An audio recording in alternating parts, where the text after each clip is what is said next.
Hey, what's up guys, another video here. So today I want to talk about buying what you can afford. So the very simple rule of thumb outside of real estate, of course, is if you cannot pay in cash, then you cannot afford it. Okay? So if you're trying to finance a item, especially an item that's not an asset, it is kind of a fool's errand, okay? Because you are not living within your means.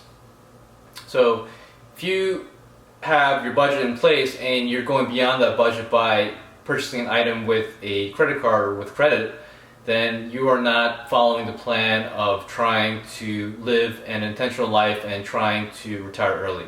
Okay, so it's really important that you follow the budget, and again, if you cannot pay in cash, then you cannot afford it. Okay, and that even includes things like cars. So just from my own anecdotal experience, I did buy my car in cash. Okay, my car is not extravagant at all. Of course, I can buy a much more luxurious car, but that is not within the confines of my end goal. Okay, so if I do reach a point of extreme abundance, aka multi-millions of dollars, then sure, I'll probably get a luxury car. But in the meantime, I'm just trying to put my head down, sticking to the budget, allowing as many resources as I can for investment, for it to grow into a much larger sum of money. And I'm staying within the course. So let's say you have a expensive car, let's say $40,000, $35,000 car, you finance it, you are going to be paying a lot of interest on it. So in actuality, there's twofold where you're losing money. So you're losing money through paying this exorbitant amount of interest, and you're losing money through the time value of money. So this money that you're spending on your car payment, which is hundreds of dollars per month, you can actually use money to invest, again, at a rate of return which is about 8%, then it's going to grow much larger over time. So in actuality, an example that Dave Ramsey uses, again, I do not agree with all his principles, but he uses a good analogy. So the car that you're buying now at $35,000, $40,000 is actually a $1 million car, because this, in essence, this money that you could have invested and saved over a number of years would probably go toward, hundreds of thousands to possibly $1 million if it's in the market long enough.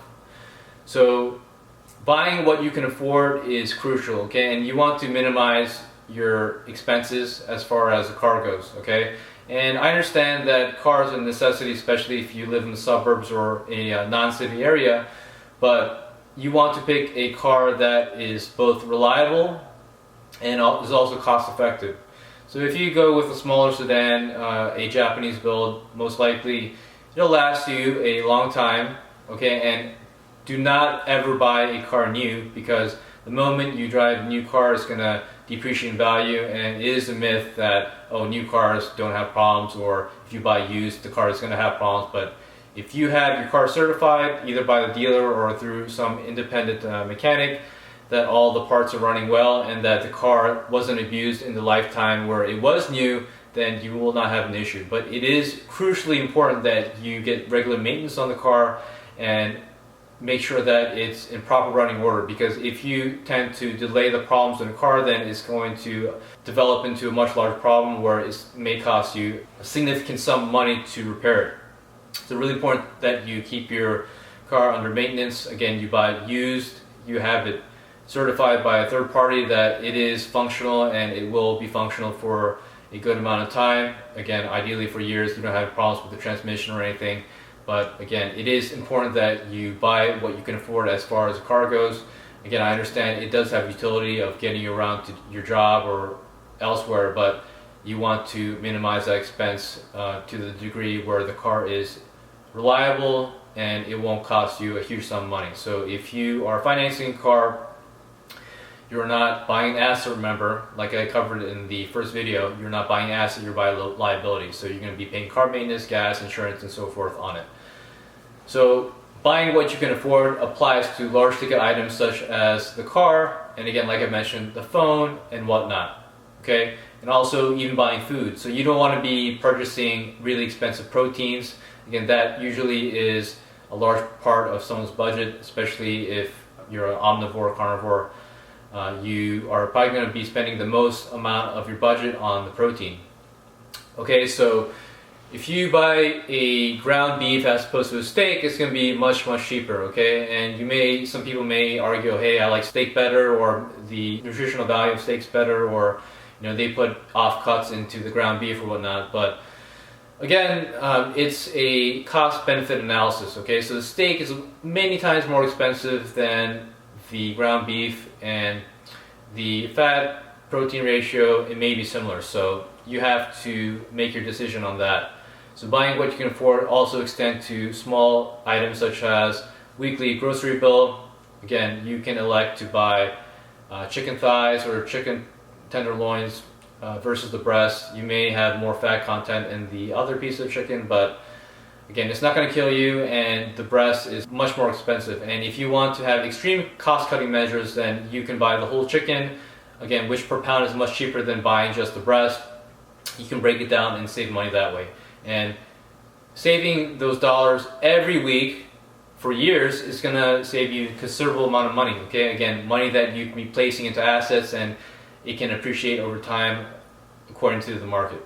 Okay, so buying what you can afford. Again, I just want to recap here.